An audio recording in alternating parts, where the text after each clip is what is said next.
আসসালামু আলাইকুম রহমতুল্লাহ। সুপ্রিয় ইসলামিক সুফুলি আমল ইউটিউব চ্যানেলের দর্শক শ্রোতারা, আপনারা কেমন আছেন?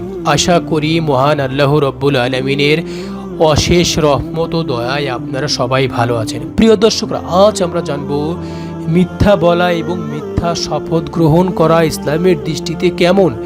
এ বিষয়ে রাসূল সাল্লাল্লাহু আলাইহি ওয়াসাল্লাম কি বলেছেন। প্রিয় দর্শকরা, চলুন আমরা শুরু করেছি। হজরত সিদ্দিক রাদিয়াল্লাহু তাআলা আনহু বলেন, একদা রাসূল সাল্লাল্লাহু আলাইহি ওয়াসাল্লাম খুতবা দিতে দাঁড়িয়ে হঠাৎ করে ক্রন্দন করতে লাগলেন। অতঃপর বললেন, মিথ্যা বলা থেকে বিরত থাকো।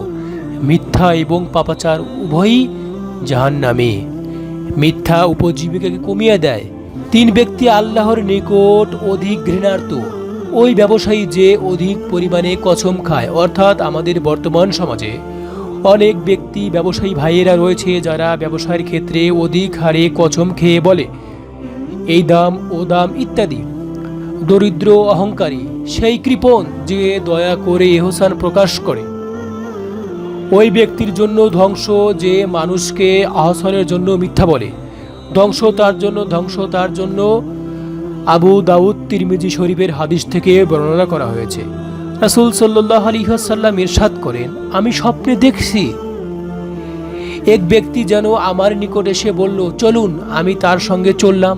রাস্তায় 2 ব্যক্তির সাক্ষাৎ পেলাম, একজন বসা, অন্যজন দাঁড়ানো। দাঁড়ানো ব্যক্তির হাতে লোহার শালকা, যার অগ্রভাগ বাঁকা। বসা ব্যক্তির মুখে ঢুকিয়ে দেয়, অতঃপর টেনে আনে। এতে মুখের এক কিনারা কেটে কাঁধ পর্যন্ত পৌঁছে যায়। এরপর উহা বের করে ফেলে। এরপর মুখের ভিতর দিয়ে ঢুকিয়ে দেয় এবং টেনে আনে। এতে মুখের অন্য দিকটিও চিরে যায়। এ সময়ে প্রথম দিকটি প্রথম অবস্থায় এসে যায়।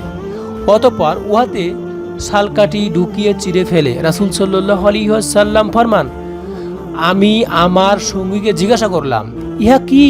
তিনি বললেন, এ ব্যক্তি মিথ্যুক। কবরে তাকে শাস্তি দেওয়া হচ্ছে এবং এমন ভাবে তাকে কিয়ামত পর্যন্ত শাস্তি দেওয়া হবে। অন্য হাদিস আসছে, আব্দুল্লাহ বিন জার রাদিয়াল্লাহু তাআলা আনহু বলেন যে, আমি রাসূলুল্লাহ সাল্লাল্লাহু আলাইহি সাল্লামকে জিজ্ঞাসা করলাম, মুমিনের পক্ষে কি উহা সম্ভব যে সে ব্যভিচারে লিপ্ত হবে? তিনি বললেন, হ্যাঁ, এমনও হতে পারে। অতঃপর আমি জিজ্ঞাসা করলাম, হে আল্লাহর রাসূল, মুমিন কি মিথ্যা বলতে পারে? তিনি বললেন, না। অতঃপর তিনি এ আয়াত তেলাওয়াত করে বললেন, মিথ্যা অপবাদ ওই সব মানুষ দিতে পারে যারা আল্লাহর আয়াতসমূহে বিশ্বাস স্থাপন করে না। আব্দুল্লাহ বিন আমির রাদিয়াল্লাহু তাআলা আনহু বলেন, একদা রাসূল সাল্লাল্লাহু আলাইহি ওয়াসাল্লাম আমার ঘরে তাশরিফ আনলেন। ওই সময় আমি ছোট ছিলাম, খেলতে যাচ্ছি।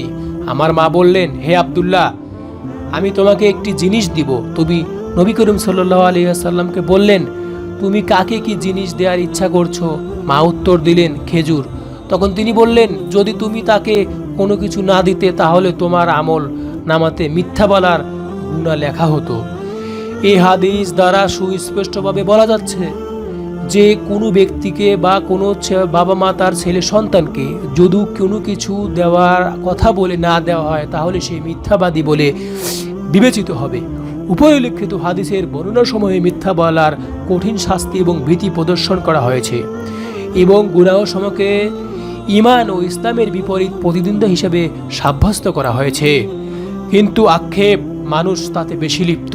মিথ্যা এত বিস্তার লাভ করেছে, এর মধ্যে সাধারণ মানুষ এবং বিশেষ মানুষই সবাই পতিত।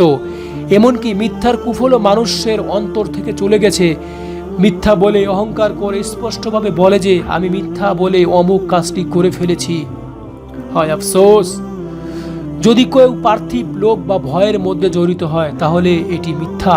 কিন্তু অত্যাধিক আফসোস যে হাজারো মিথ্যা এমন বলা হয় যার মধ্যে না আছে কোনো উপকার আর না আছে কোনো স্বাদ, না তার সঙ্গে কোনো প্রয়োজন জড়িত, তা ত্যাগ করার মধ্যে কোনো ক্ষতি নেই। কিন্তু কিছু সংখ্যক মানুষ এতে এমন অভ্যস্ত হয়েছে যে তাদের এত ভেদাভেদ জ্ঞান নেই, যা বলেছে তা সত্য নয়, মিথ্যা। কেউ কেউ পার্থক্য করতে পারে কিন্তু নির্ভয়ে মিথ্যা বলতে থাকে, কিন্তু করে না। সে অনুপকারী বাক্য দ্বারা আপন প্রতিপালক এবং রাসূল সাল্লাল্লাহু আলাইহি ওয়াসাল্লামকে অসন্তুষ্ট করে ফেলেছে। শেষ হাদিস শরীফ দ্বারা বোঝা যায় যে সাধারণত কথাবার্তার মধ্যে ছোট ছেলে মেয়েদেরকে মন ভুলানোর জন্য যে কথা অবাস্তব বলা হয় তাতেও গুনাহ রয়েছে। অতএব ছোট ছেলে মেয়েদেরকে কোনো অবাস্তব বা মিথ্যা কথা বলা থেকে সর্বদা দূরে থাকতে হবে। আমরা এই হাদিস দ্বারা স্পষ্টভাবে বুঝতে পারলাম কোনো মানুষকে হাসি ঠাট্টা এবং কোনো ছেলে সন্তানকে কোনো ভালো কিছু বলার উদ্দেশ্যেও মিথ্যা বলা যাবে না, এমনকি তাদেরকে কোনো কিছু দেওয়ার আশায়ও মিথ্যা বলা যাবে না। আল্লাহ তাআলা উক্ত হাদিস দ্বারা আমাদেরকে সকল মিথ্যা পাপাচার থেকে বেঁচে থেকে তার সঠিক সিদ্ধান্ত আমল অনুযায়ী জীবন জিন্দেগি করার মতন তৌফিক দান করুক। সকলে বলি আমিন।